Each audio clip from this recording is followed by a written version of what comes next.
Right now, at this very second, in the heart of the global financial system, a silent betrayal is taking place that the mainstream media is keeping a secret from you and even denying the existence of. We all saw the fire started by Japan in recent days. They sold off American bonds to save the dollar. But the real earthquake didn't start in Asia. It started in the heart of Europe, in Germany. And this tremor is far more terrifying than the red arrows in the markets. What I am about to tell you in this video is not a boring economics lesson. This is proof that the money in your pocket, the savings in the bank you think are secure, and the assets you tremble over are actually hanging by a thread. Germany is preparing to deal a heavy blow to its greatest ally, America. But it is doing this not with tanks and rifles, but with a much more destructive weapon: the truth. Today we are uncovering that logistical nightmare and the covered-up scandal that proves the vault of the Federal Reserve, the world's boss, might actually be empty. Get ready, because by the end of this story, your view of your wallet and bank account will be different forever. Everything happened right before our eyes, but most of us didn't know where to look. We witnessed Tokyo selling American debt instruments as if they were trash to save its own currency, the yen. They called it economic war. They called it currency intervention. But while everyone was focused on this noise in the bond market, a much more dangerous red light began flashing in Frankfurt, the industrial and economic engine of Europe. The German central bank, Bundesbank, is not just afraid of the dollar losing value.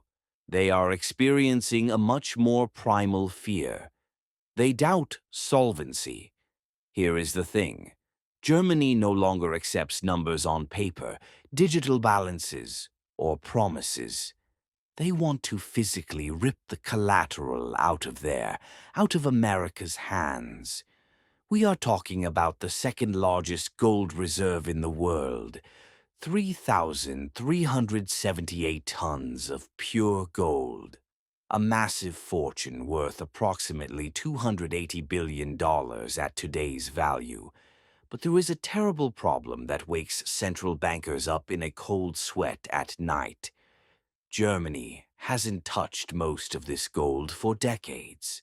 They just trusted. They blindly believed America's promise. Don't worry, your gold is safe in those impenetrable vaults under New York, in rooms carved into the bedrock. Look, here is how the system works. If a neighbor you've known for years suddenly puts 3 locks on his door, starts stockpiling food in his house, and installs security cameras in his garden, you don't go and ask why. You silently return to your house and lock your own windows. Germany is doing exactly that right now. They see Japan abandoning the ship. They witness American debt skyrocketing to the stratosphere, and the printing presses ceaselessly printing unbacked money. And they made that cold, ruthless calculation. In a crisis, the whole of the law is possession. The one who holds it wins. The one who says, "You owe me," loses. This is a massive run-on-the-bank operation happening at the sovereign level. But here is the difference. You want to go to the ATM and withdraw $500, and the bank gives it to you. Germany goes to the teller and demands 270,000 pure gold bars, each weighing 12.5 kilos, and says, "Right now." So, why did this fortune go to America in the first place? You cannot understand today's panic without understanding this. The reason was Cold War fear. World War II had ended, Germany was divided. So that the gold wouldn't fall into Soviet hands if Russian tanks entered Frankfurt, the Germans sent half of their fortune, 1,500 tons of gold, to the vaults of the New York Fed, which they thought was the safest place. It lay there for years, in the dark, silently. No one asked, no one saw. It was just an Excel line on the Bundesbank's balance sheet. Amount, 1,536 tons. Location, New York. But in the financial world, assumption is the brother of bankruptcy. What happens if you leave your family jewels in someone else's safe, in a room where you haven't even seen the key, for 50 years? You provoke a devilish appetite in that custodian.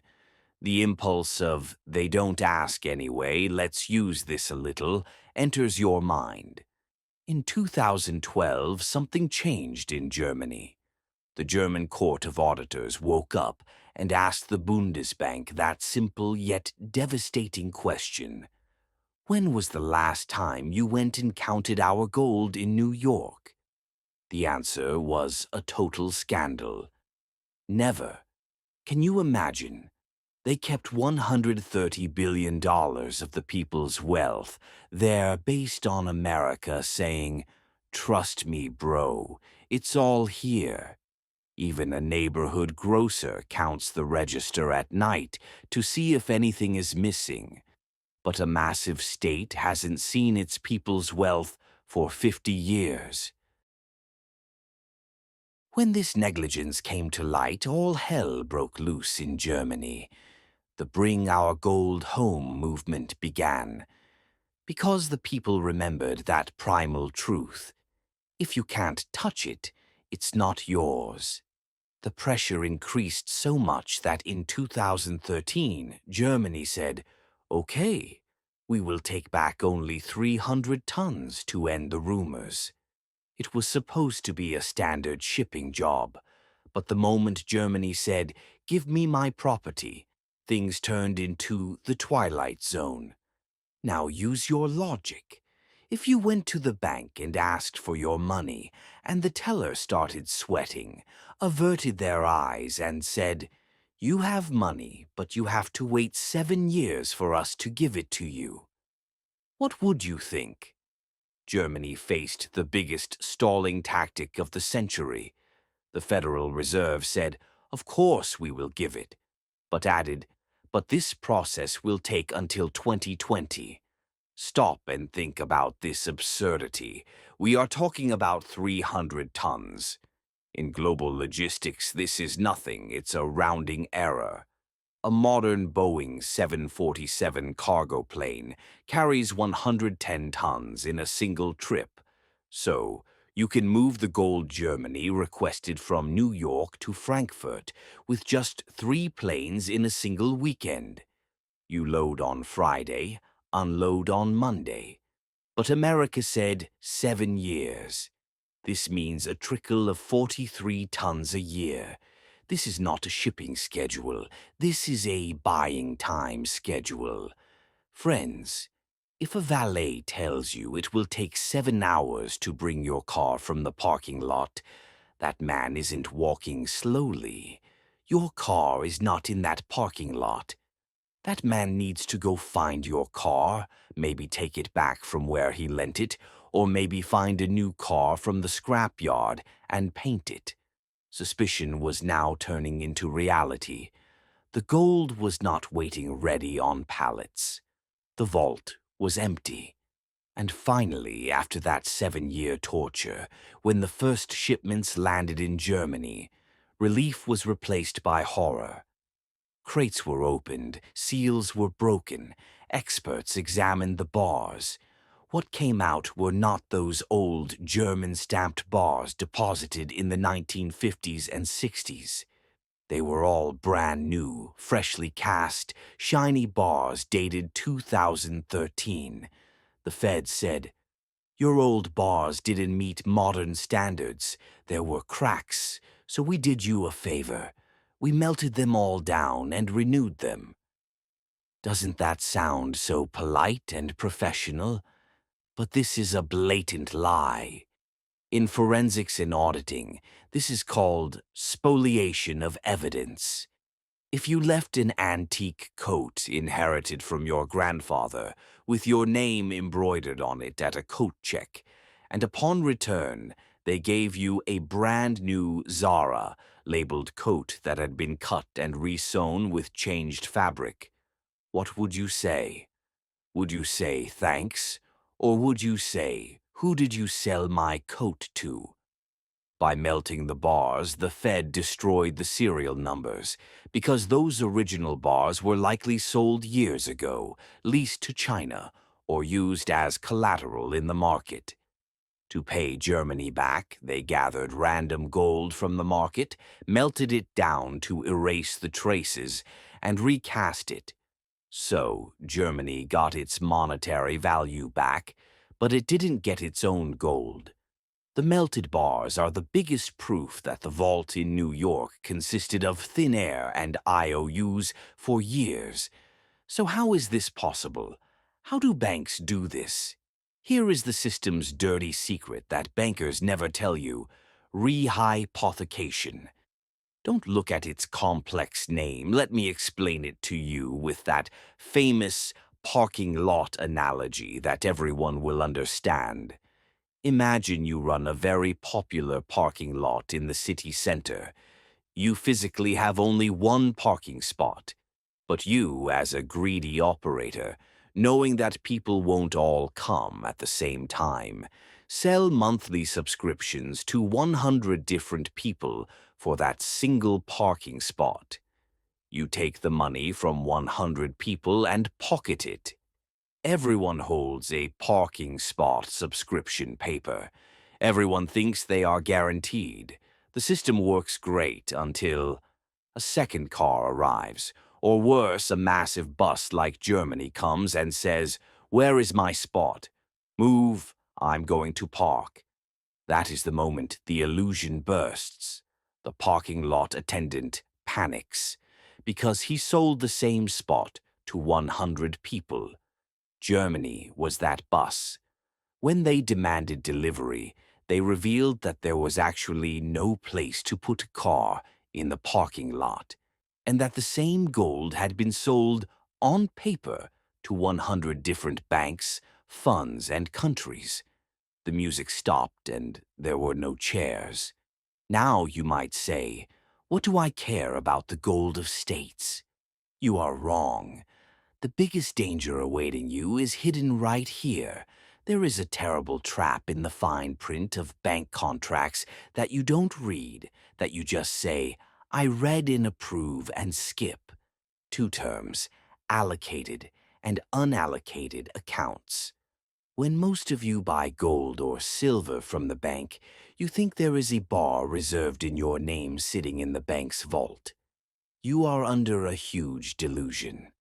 Unless you specifically paid high storage fees and opened an allocated account, you only have an unallocated account. The translation of this is, you are not an owner of an asset. You are someone who has lent money to the bank. The gold you think you bought sits as an asset on the bank's balance sheet. The bank takes that gold, leases it to someone else, sells it, shows it as collateral.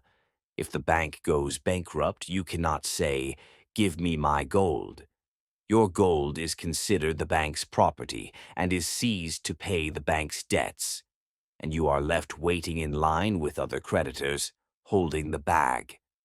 Germany realized this.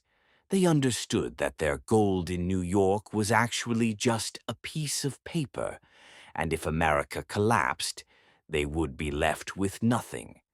And they pressed that vital button to move from the "you owe me" stage to the "I hold it" stage. Now, as we are just at the beginning of 2026, why is this story a matter of life and death? Why are we opening old books? Because Japan pulled the trigger. Japan's bond sell-off triggered America's debt crisis. Germany is watching this scene and is currently preparing to go after its remaining 1,200 tons of gold. If Germany says, Give me the rest too. The game is over. It will be the end of the gold market as we know it. That gold price you see on the screen right now, that is a lie. That is the price of paper contracts generated infinitely on a computer. When physical gold is withdrawn from the system and locked in Germany's vault, the link between that paper market and physical reality will snap. We call this decoupling. The screen might say $4,000, but you cannot buy gold from a jeweler at that price. They will say, "We are out of stock." The real price will be determined where physical scarcity exists, maybe $10,000, maybe $20,000. This is called the shadow price. Germany knows this. The first one to run from the burning house saves their insurance. They are running. Now I ask you, everyone watching this video, that disturbing question that will keep you up at night. If even Germany, the world's strongest, most disciplined, most guarantee-oriented economy, is pulling its money out of the banking system and locking it in physical vaults on its own soil, how safe is your money in the bank? When Germany asked for its gold, it was made to wait 7 years and was handed melted metal of uncertain origin. If you go to the bank tomorrow and say, "I want to withdraw all my money," what answer will they give you? Do you believe your money is really there in that vault? Or was the vault empty all along?